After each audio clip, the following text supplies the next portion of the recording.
studios in New York City. This is Charlie Rose.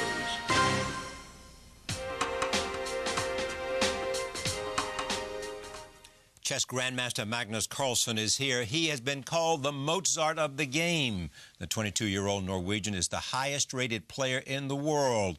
Earlier this month, he won the Candidates Tournament in London, which featured 8 of the world's best players. He will take on reigning champ Visy Anand of India in the World Chess Championship later this year. 60 Minutes chronicled his dramatic ascent in a profile last year. Last December, we caught up with him at the London Chess Classic. He arrives with his constant companion, his father. Magnus will play against 8 other top-ranked players, but he is the star, as celebrated in this world as Eli Manning is in his. The world #1 player from Norway, Magnus Carlsen. Today, Magnus is playing America's #1, Hikaru Nakamura. The match will last 4 hours and there will be no breaks. Magnus will go on a stroll now and then, but his mind won't be going anywhere. He says he's concentrating not only on this game, but on other games played by other masters at other times, which he might want to draw on now. 10,000 of them. Chess players are pretty poker-faced, but occasionally, Magnus will flash the smile of someone who knows it's all over but the handshake, while Nakamura dives deeper into doom. Magnus was playing brilliantly, and he knew it. Is there anything in life more satisfying than that feeling when you're playing brilliantly? I don't know, but it's really, up there. It's pretty good. Yes. Magnus was chosen as one of Time magazine's 100 most influential people in the world. Garry Kasparov writes that if Carlsen can rekindle the world's fascination with the royal game, we will soon be living in the Carlsen era. I am pleased to have Magnus Carlsen at this table. Welcome. Thank you. It's good to have you here. Somebody brought this in, and we will maybe have you show us something. But more importantly, I think it is that, why do you think you are so good? What is it about you? What is it about your experience? What is it about your game? I really, really wish I knew. Maybe I will in, 20, 30 years when I'm older and wiser. Right now, I know that, I've spent a lot of time on chess, right, obviously, and I've developed a feeling for the game. I calculate well and so on, but there are also many others who put in the same hours, have the same dedication. So it's hard to say. But what I do know is that the game somehow comes naturally to me. You. Yeah. When did you discover that? I think pretty early on. I was spending a lot of time on chess, and somehow I kept improving at a high rate, while the other players at my age that I was competing against, you were beating all of them and moving ahead. Yes, exactly. And then it was always fun and while not effortless, nevertheless things were going well. Yeah. What is it about chess you love? It's hard to say. I do know that once I got into chess, I was really fascinated by the game, and I spent a lot of time on it simply because that's what I love to do. I don't know what it was about it. Yeah. I really don't know. But it is a great... What's interesting about chess is that you can go and quickly recall all the great games that have been played in the history of chess.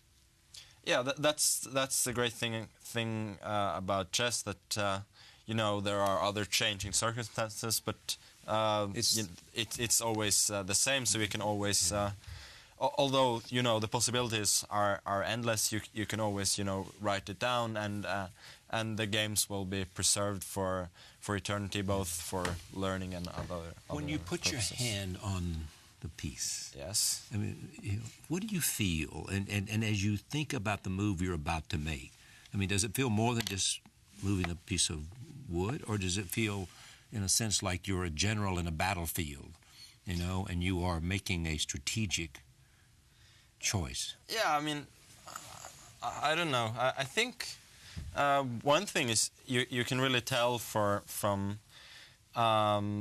whether, you know, players are professionals or not by the way they move their pieces, by the way they... Show me what a professional does. No, I mean, before the game you would kind of adjust the pieces so that, you know, everything's in harmony. Yes. And that the pieces are more or less in the middle of the squares. Yeah. So, look at that. Yours are so perfectly placed. Yes. Yeah. So you set this board. Yeah. So it's like when I move a piece, like I would, you know, do it very quietly and put it right in the middle of the square. And of course, there, you know, there's usually a plan with what I do, and I try to direct my pieces so that they work together in harmony. That's very important. Can you, your best matches you can replay in your mind instantly? Yeah, more or less. More or less. And great games in which imposing champions have played against each other. I assume you can replay those as well. Yeah, I mean, I can. I might not remember every single move, but I'll remember, you know, the critical positions and the general, you know, the general feeling of the game, what happened there, and so on. There's a great hope in you that, as Kasparov has suggested, that somehow you carry the possibility of igniting a new interest in chess. Do you feel that?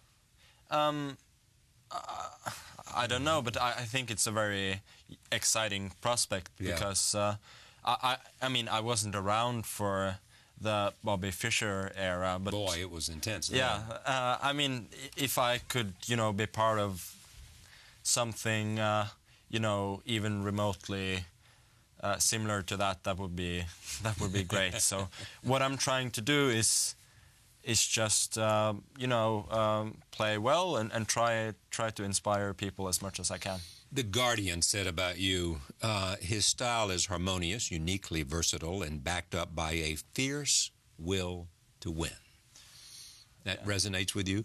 Yeah, I've always been competitive. And I never liked losing. I never thought that losing is a natural part of the game, and I think that's the way it has to be if you want to be the best. And if it's a very tough opponent, yeah, and you say the word checkmate. Well, I won't actually say the word checkmate, but when my, you know, you'll say check, and you know, and they will realize, you know, that's it. And you can see it in their face. Yeah, that's a good feeling, obviously, but I mean, for me, what's even more satisfying is the battle leading up to the point where you're gaining an advantage. You're the route to the advantage. Yes, and your opponent is spending a lot of time making faces. And you know that you got him. You know, so they're struggling. Yeah, and I mean that's in a way the most satisfying, more than the end, which is often, you know, a matter of wrapping up. Yeah, wrapping up. It's over. Yeah. Now, what about this fact that some people call you the Mozart of chess? Creative, brilliant, you know. Young, you know, a that's master of all that he sees. I don't know. I think you know, it's not the worst person to be compared to. No, that's sure. pretty good. Yeah. And I think, you know, also Mozart had a very natural talent for what he was doing. Yeah. And like me, I think he practiced a lot from an early age. So and that's, you know, eventually that's what you do. You learn everything there is to learn, and then you start to invent yourself. Kasparov again said that you have a way of strangling your opponent. Yeah,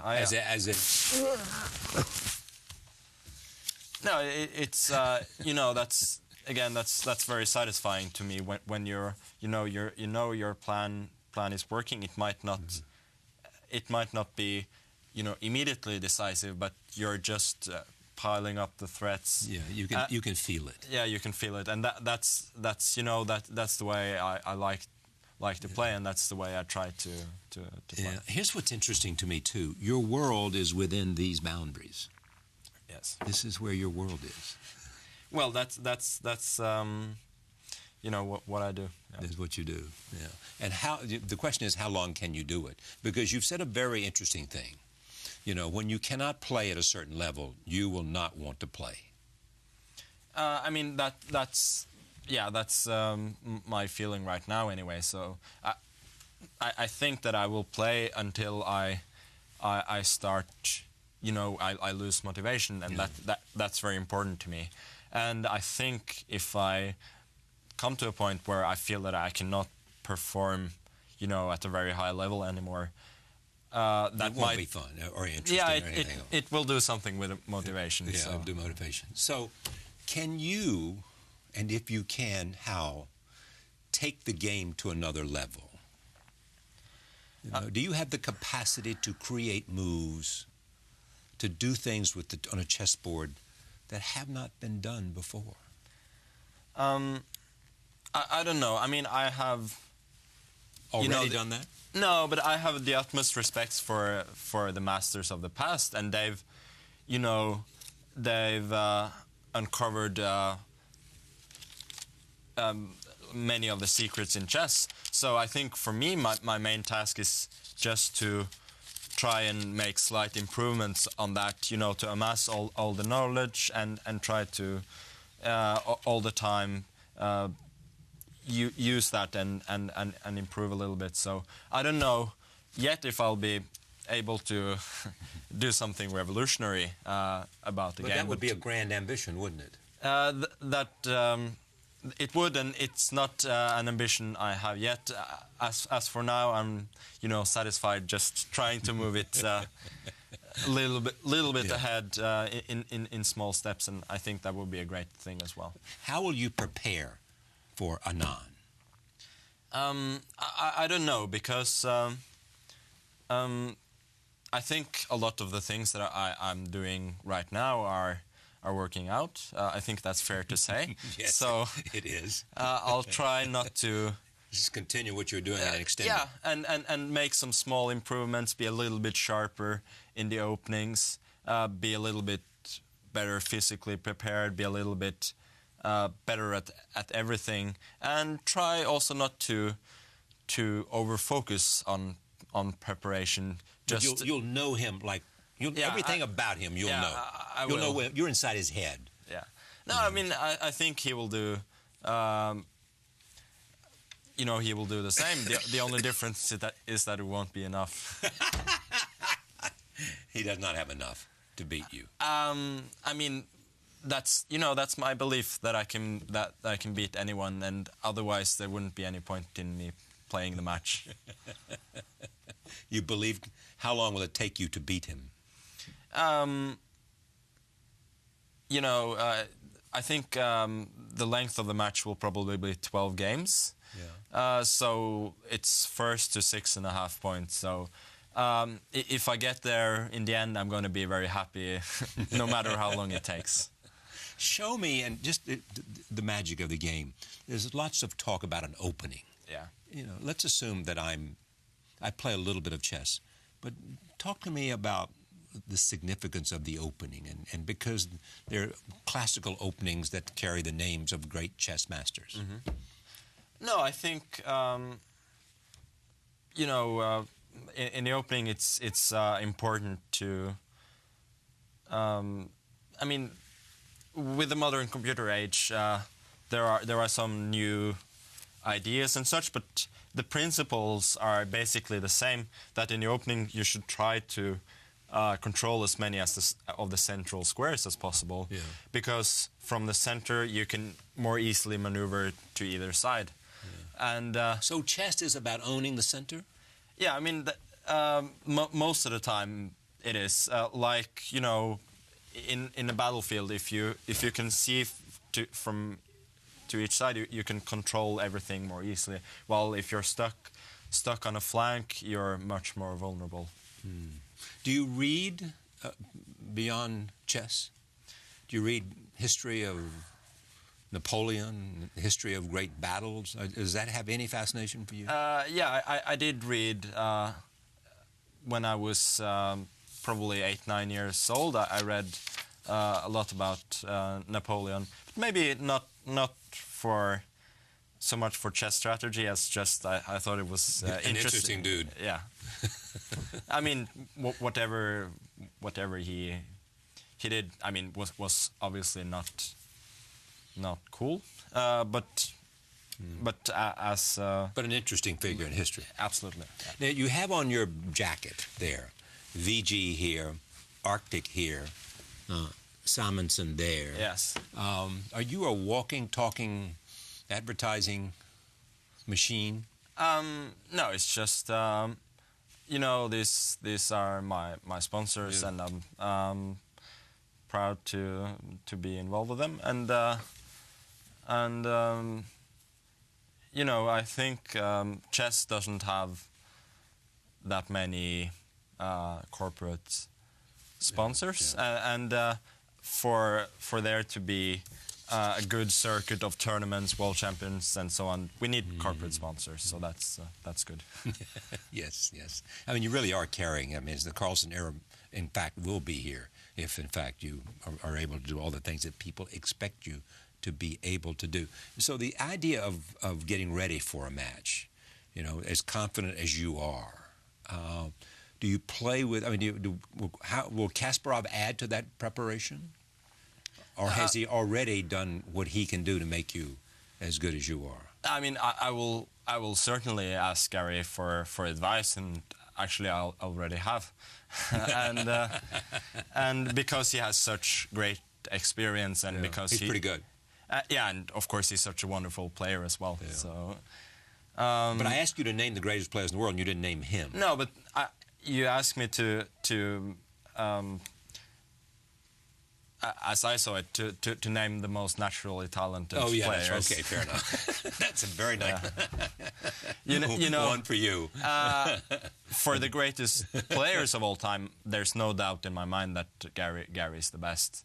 But he had, you know, the unique combination. He had a lot of talent, but he also worked extremely hard all his life, and he probably still works more on chess than. And now he's got a political career in the. Yes, but he still, you know, he still loves the game. He still has it.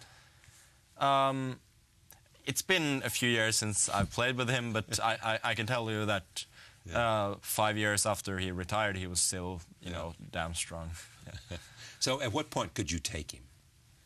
1 year after he retired, 2 years after he retired, before he retired? I don't know. I think you know, me right now and Gary at his peak, that would be an immensely interesting match. Yeah, that would be. I mean, so that would be it. That would be it, wouldn't it? The greatest player in the world, which you've said he was. Yeah. Just, you know, I asked you, and you said others had more natural ability. I'm not sure what you meant by that, but creative. But you, yeah, sure. you, what? You would like to. I mean, that would be a. Yeah. You know, to think in your head about, you know, him at his best and me at my best. That would be some match. Yeah, and it would also be a clash of style, because you know, him at his best, he was so. You know, he was not a strangling type of player. he was what then? He was the knockout kind of guy. So. So explain the difference in that, because you obviously know it. Yeah, it's more like I try to wear my opponents down, gradually rob them of any active play and win eventually. It's a slow death, isn't it? Yeah, and he, I mean, he could do that as well, obviously, but he was so strong in the opening, and he played so aggressively and with such power that his opponents often crumbled much before a slow death started to become an issue. So why don't you adopt his style? Because we have different kinds of chess talent, I think. Talent? Yeah. So how would you characterize the difference in the talent? No, it's like... The talent, I mean, not the results, but the talent. No, it's just that I have a great talent naturally for what you might call positional chess, and he for more attacking, aggressive chess. And I mean, again, I think we both can do a bit of both, but you know, that's the definite strength, and I think that comes, you know, from talent, how you were brought up, how you were taught to approach the game. And do you believe that it has anything to do with the fact that you're from Norway and he's from Russia? It might. So. Or it might have someone who taught you early too, might. Yeah, yeah. So I mean, but it's also with his character that's you know that's the way. Yeah, he's not a shrinking violet, as they say. No. But every champion has to have confidence. You have to look at the board. I mean, I'm putting words in your mouth, but it seems to me they come to define you. You got to look at the board, as you said about Anand. I'm going to take you down. This is going to happen. Yeah, but that's the way it is. I think you need to be absolutely confident, and I think it's always better to be overly confident than pessimistic, because I realize sometimes after games that, you know, I was actually way too confident here. I was way too optimistic. But if you're not optimistic, if you're not looking for your chances, you're gonna miss opportunities. And you know, I mean, I think there are plenty of players in history who have been, you know, immensely talented, but they're just too pessimistic. They see too many dangers that are not there, and so on, so that they cannot perform that's very at a interesting. very high level. They see dangers that are not there, so therefore they don't play at the highest level. Yeah, no, it's just it's amazing. I realize from time to time, you know, people who are not particularly strong players, but still they're very good players, but they could be one of the best if they just, you know, had more confidence. And when I'm analyzing with them, when I'm looking at chess, I realize, you know, they know everything about the game, but nevertheless they cannot play. There's a missing thing. Yeah. It's like a winner's edge. Yeah, you need to have that. You need to have that edge. You need to have that confidence. You need to have that, you know, absolute belief that you're the best and you'll win every time. Were you born with that? I don't know. Yeah. Oh, you're born with something so that when you learn chess, those two things merged. They came together. This confidence, and once you had the skills, the confidence served your skill, and your skills served your confidence. Yeah, but it didn't come immediately for me. So. What age did it come? I think it only came a few years ago. Yeah. How old are you now? I'm 22. So I think at about age 16 or 17, I realized, you know, that I'm. But because you realized what? You know that I'm probably going to be the best at some point, and I need to show that. I need to be more confident and need to take a different approach, because before that, sometimes I would be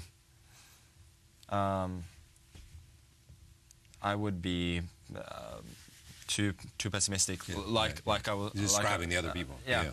And you know, at first that was that change in approach was a total disaster, because I would lose several games because I would constantly overestimate my chances and so on. But eventually, that became a good thing, because when my playing strength caught up to my optimism. Yes, exactly. That's well said.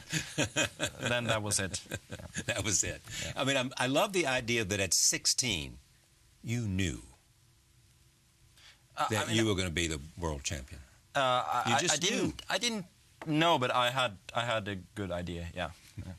Well, because you were beating everybody, or because you just... No, it's just a feeling I had, because before that I was always surprised at how far I was going, and then, you know, at that point, you know, I realized that now it's time, you know, to... You must understand this. Now, I don't want to embarrass you, but you must understand this this following idea. Because of your talent first, experience second, the way you look, your personality, this could be huge. This could be huge. I mean, you could be, you are, but you can be an international figure of really, in the world of chess, you know, incomparable. You know, I hope so, both for myself and also for the game. And for the game. Yeah. It's a great pleasure to meet you. Yeah, thank you very much. Thank you. Magnus Carlsen, back in a moment. Stay with us. Brad Gray is here. He is chairman and CEO of Paramount Pictures. The iconic movie studio has produced some of Hollywood's most memorable films. These include Sunset Boulevard, Breakfast at Tiffany's, The Ten Commandments, and Titanic, just to name a few. Paramount celebrated 100 years in cinema last year. There are opportunities and challenges ahead for the industry in the 21st century. How we experience entertainment is being rethought and reimagined, and the growth of a global middle class has given rise to theatergoers attending movies for the first time around the world. In 2012, China became the planet's biggest source of box office dollars outside the United States. So I'm pleased to have Brad Gray back at this table. Welcome. Thank you. Good to see you, sir. So pleased to be with you. Pleasure's all mine. So let's just talk about, I mean, we'll get back to your life, but you came to Paramount, what, 8 years ago? 8 years ago, yes. Yeah. So what did you find, and how is it different now? What have you done with this? Well, I mean, when I got there, the studio was, as you just mentioned, was a 100-year-old studio, almost 100 years old. So they had their ups and they had their downs. They had their great periods and periods that weren't quite as strong. And when I got there, they were at a place where they didn't have much development. There really wasn't much product. And so we had to pretty much start from scratch. We had to take a look at the business and really understand what was coming. Really look at where the business would be. Was it to be an international business? Was it to be a business clearly that had to move toward the next distribution front in terms of digital? Where were we? And then how do we tell great stories? How do we tell entertaining stories? How do we try to make this a great chapter so that when I look back at this period of my life or this period of Paramount, I can at least look back and say, oh, yeah, they did some great work at that time. It really is storytelling, isn't it? It doesn't matter about I think so. Tools you have. It's storytelling. Well, the tools are just a mechanism to get consumers your product. But ultimately, all it comes down to is hits and entertaining people. And so hits come in every way. Hits can be what we've done with Transformers around the world. Big summer popcorn global event, or as small as what's coming with Alexander Payne, a little black and white movie called Nebraska.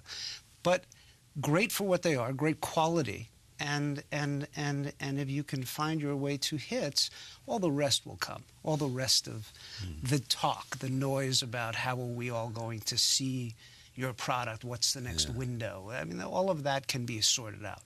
Is this something you had dreamed of doing? No, I never dreamed of this. I dreamed of being in show business. I dreamed of having that life because growing up here in Spring Valley, New York, I would watch The Tonight Show, watch Johnny Carson, and every night I'd sneak downstairs to watch it, and I would say, "My God, those people seem like they're having fun." Yes, I did. I did the same thing. Yeah. That seems like a great life. What a way to spend a life, sit yeah. at a table and interview people. That's what I said. Yeah, a little comedy, but yeah. You worked for Harvey Weinstein, didn't you? That was my first job. Harvey was nice enough to hire me. This was in Buffalo. In Buffalo, New York, while I was in college, for no money, which is exactly Harvey's approach. But he was nice enough to give me that job and to really teach me. When I first started, I was in college. I started as a runner for Harvey. And what was he doing? Harvey was, at that time, a concert promoter. Yeah. He had gone to the University of Buffalo, which I was attending, and he became a pretty serious concert promoter. He gave me a chance, and then he and I became partners. He started Miramax, and I decided I wanted to be in the management and production business, and off we both went. So what have you learned through? So you went there, then you went to see, same thing, you went to see, was it Bernie Brill? Bernie Brillstein. Yeah, Brillstein. Yeah, I mean, there's a great story. You walk into the Polo Lounge, which is at the Beverly Hills Hotel. Yes. And he's there, he has a table. I'm setting the scene. Now, how did you get the appointment? I just called him. And Bernie was the most accessible and lovable and interesting show business figure. Yeah. So why did he take the call? Well, he that's what was so wonderful about Bernie. He would take anyone's call. Yes. He really would, and he was fantastic. And I think of him every day. I miss him so much. But I called him and I said, I am in the management business. I represent these few comedians. Who did you represent at that time? Bob Saget. Oh, that's good. Yes, Bob Saget. Dave Coulier, Gary Shandling. It was a handful of comedians.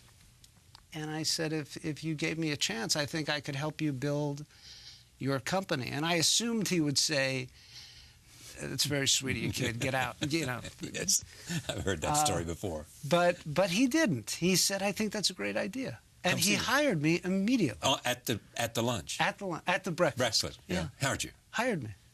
And he said, "How much do you make?" I told him. He said, "I'm going to pay you more." Yeah. It's extraordinary. I mean, it was I think I've lived a charmed show business life. So that how was did the it become beginning. Brillstein Gray? It was a very interesting time because 6 months after he hired me, Merv Adelson, the great Merv Adelson, asked Bernie to run Lorimar Pictures. Right. At which point Bernie turned to me and said, "Kid, you run this. I'm going to go run Lorimar Pictures." And that's what happened. Well, but did you say we have to call it Brillstein Gray? We started to produce television. I started to make deals with different television companies. We started to get into production, and it just evolved into a partnership. And what was your skill? I don't know, to be honest. I mean, I think I always had good instincts for talent. Loved the artists, loved the talent, and I think just understood that I wanted to find a way to forward the ideas of real creative people, and surround myself with the best in creativity. And working with Bernie was the first real venue to do that. And when did you create Sopranos? Well, David Chase created Sopranos. I know that, but what happened was. Some years down the road, Bernie and I had built a television company. We'd sold the television company. We built another one. We started to have some wonderful success together. We put David Chase under contract, who had been toiling in the television business. business. Fair to say struggling. Struggling. And he had been writing television for about 30 years at that point. And I read an I'll Fly Away script that someone in my office gave me. And we ended up putting David under an overall deal. David now, who I had lunch with yesterday, we were laughing about this, took the money because he wanted to write a screenplay because he wanted to only be in the movie business. So he took the television money to go off and write a screenplay, never imagining that he would ever deliver a television show. And in the end, he had this script in his drawer about a mobster in New Jersey and his mom in New Jersey. And that evolved into The Sopranos. Okay, you say, he says, others say. changed my life. Changed my life. Changed my life, and the most joyful decade I've ever had in But why did it change your life? Because of the money you made, or because of No, the the fame money- you got, or because of what? Because it was, to my mind, if not the best, one of the best television series in the history of television, and the people involved in it were working at the highest level, from David all the way down, and we were doing something that felt wonderful to us. It felt special. It felt exactly right, and I give all the credit to David, and then you know, casting Jimmy Gandolfini, the magic of finding Jim Gandolfini to play Tony Soprano. In what world would you cast Jimmy Gandolfini to play the lead in a television series? Well, it worked that way, and he was so good in the audition that you were so excited by it, and it all sort of happened that way. But the writing was the gold standard. Yeah. You know, I would say to David, this is Arthur Miller-esque, and that would embarrass him terribly. And I know how big a statement that is, but that was how good I felt it was. So here you are, and you have a big success. And we'll talk more about how television is changing. And then Redstone comes to see you? What happened was I had been doing this for about 25 years at that time, maybe a little longer. And Tom Freston, who was working for Sumner at the time, At Viacom. At Viacom, and Sumner asked me if I would do this, and they were thinking about it. Some other friends had recommended me. Yeah, and that's where it gets interesting. Yeah. So, I mean, you at that time had come to the conclusion the studios, unlike the past when they were run by these giants, now were run by accountants. And you didn't necessarily think you wanted to do that, or what?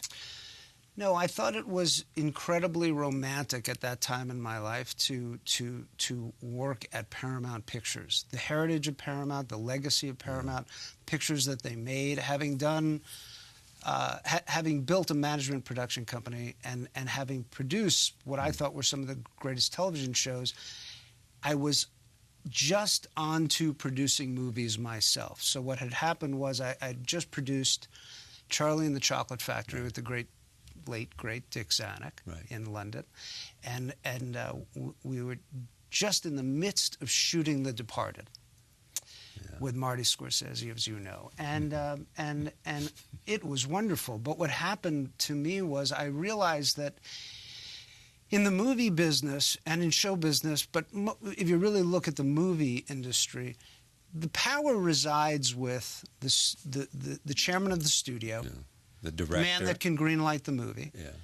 The first dollar gross director, the director with all the power. Yeah. And a couple of stars that had that kind of clout. So you wanted to be one of those? I wanted to be one of those people because I wanted the chance to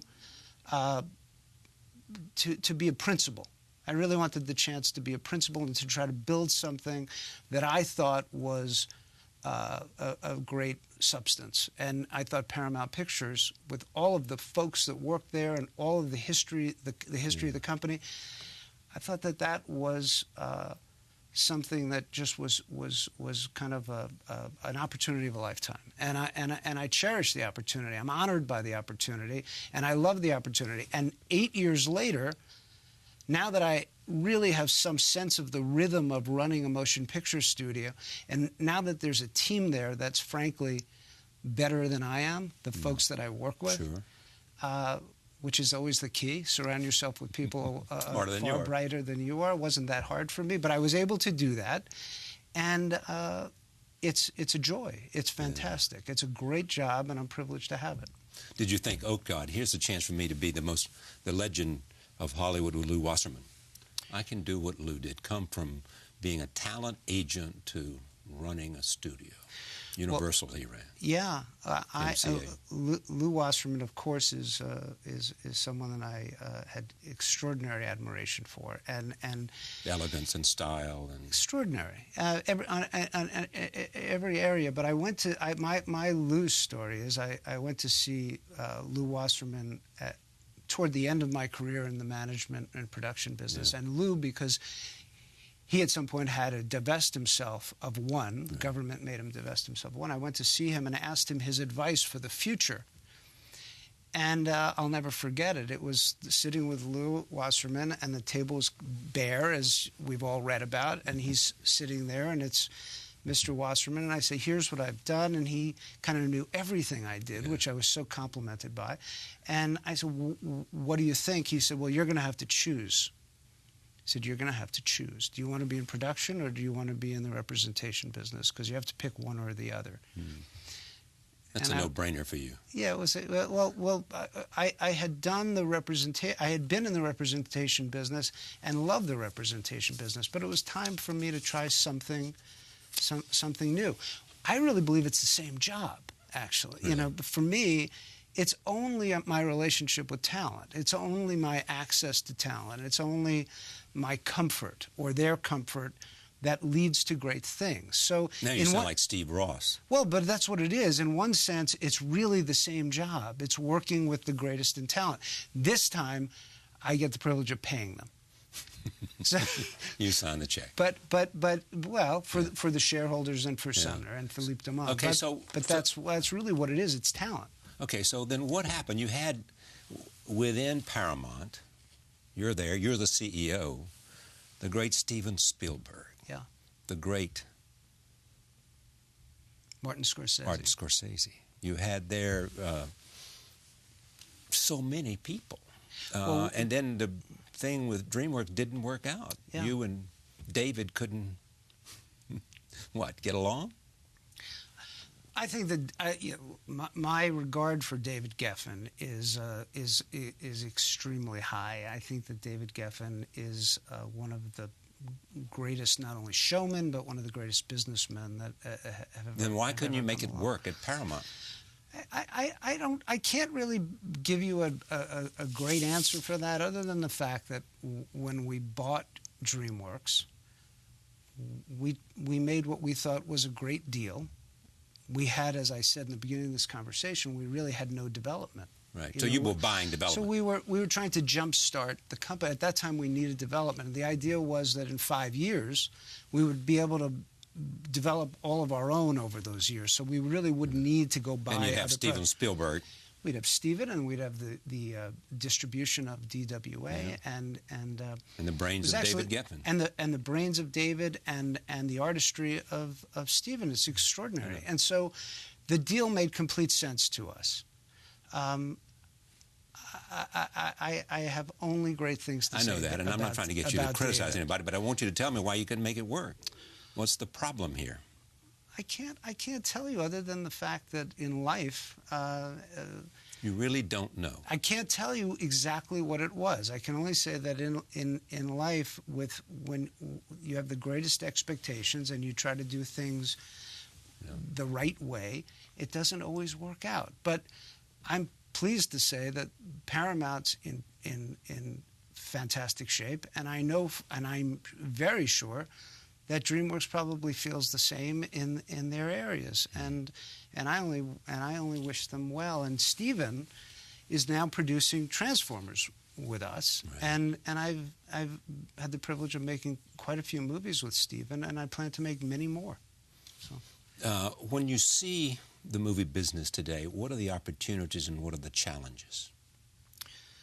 Well, the opportunities, I think, are extraordinary. I think that we are in some sense of the next industrial revolution, as we all talk about what's happening in terms of digital distribution and how the internet and how satellite and telephony, everything has changed our lives, where everything is so immediate. So everything we'd always been talking about, and you and I have talked about this in the past, that in 3 years the band will be so wide you'll be able to see anything in your house. In 5 years you'll be able to have a device and you'll be able to watch whatever you want on your telephone. You can almost do that now. Well, it is here. Yeah. It is here. It's probably the early stages. You get Netflix on your It's an extraordinary thing. So we go home and we decide we want to watch a movie. Well, the same thing's happening for the folks around the world. You know, you're getting to watch movies instantly, effortlessly, And I think it probably adds to the enjoyment as long as we do good storytelling. Yeah. Your creativity is at a high level. Here's what's interesting to me. Just take what you did with Sopranos. Yeah. You know, a series on HBO. Take Homeland. You know, take the sort of some of the most creative drama today is on television. I think that The quality. it's extraordinary what's happening on television, and the venue, you know, the 1,000-channel universe that we always talked about is here. So there are so many people, so many buyers now. Unfortunately, there probably isn't as much talent as there is distribution. In other words, there's more. You got more distribution channels and have people to fill those channels. Well, for great quality. When you cite Homeland or you cite The Sopranos, I could suggest Breaking Bad or any other number of especially great Breaking Bad. Fantastic. Yeah.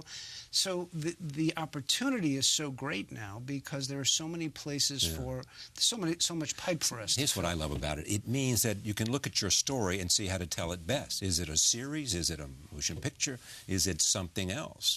You know, is it a three-parter? So, you know, no longer do you have to say, I've got to fit this storytelling into this mold. It's either episodic television or... Yeah, I think that's right. And that's why you're seeing so many great filmmakers and so many great screenwriters in the television business. But there's so much great television outside of that scripted hour. You know, even if you turn on, it really depends what you want. We've always talked about, well, you know, what happens with reality television. Reality television is the best of what I watch you do every morning on CBS, or it is Swamp People.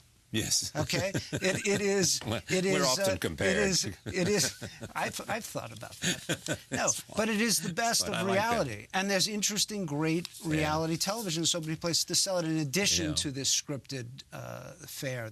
In selecting the small movies, are you just? I mean, are you looking? Do you hire directors or do you buy scripts? No, we do both. I mean, for Paramount, I try to do our best, as do all the folks that I work with, to make sure that we have the greatest filmmakers. So if you're walking on the lot, and next time you come to Los Angeles, I hope you will, you will see Francis Coppola sitting in the Lubitsch building thinking about what he's doing, and I love the idea that Francis is there because he built the place. Yes. With the Godfather. Right. And then you will see J.J. Abrams posting, you know, Star Trek because we're quickly getting it out, and you'll see Brad Pitt editing World War Z with his people, and you'll see Alexander Payne getting ready for his small movie. So they're all in the lot working. Well, the idea is that they're all with us, and we're trying to make sure that we're nurturing their ideas. We also buy scripts and we buy books and we do the best we can, you know, just in terms of developing on our own.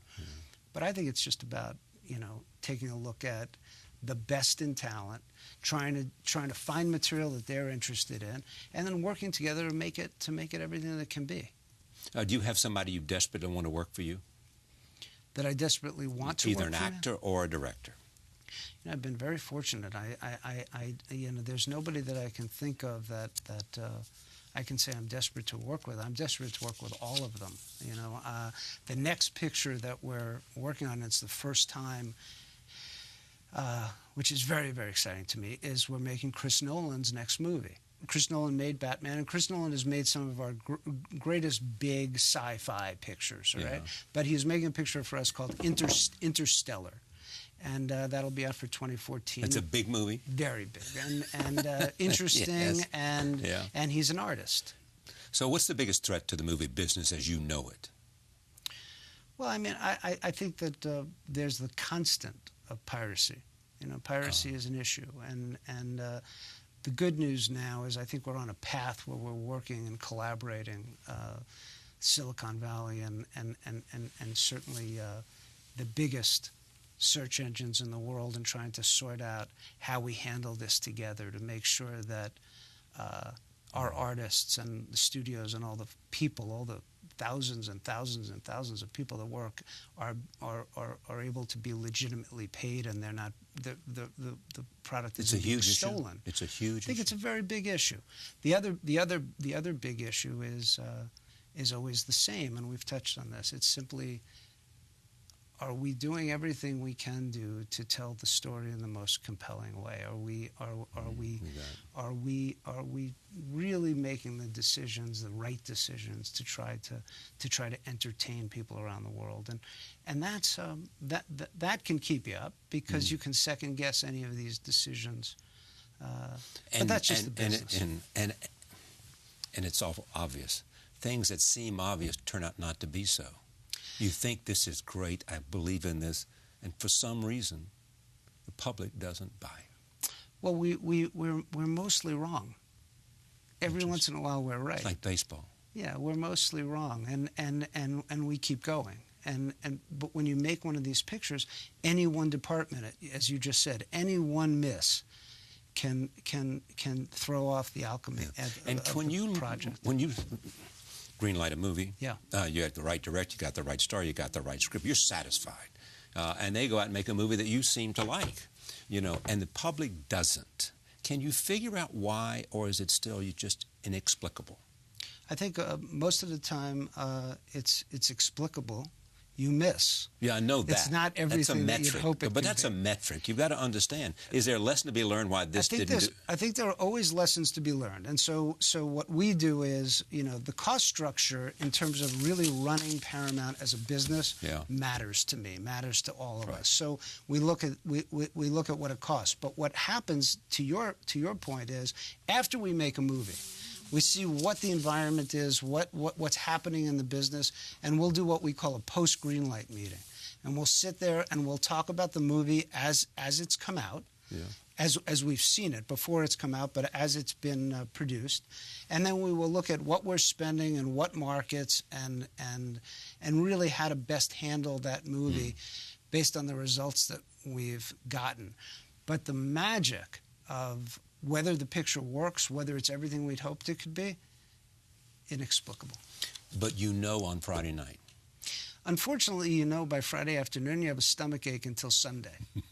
And then you sort out a reason why it's okay, we'll figure it out, we'll work it out next time, and you find another way to keep going. Because they're big bets. Yeah. Thank you, Brad Gray. It's a pleasure to be here. Pleasure to have you here. Yeah. Thank you for joining us. See you next time.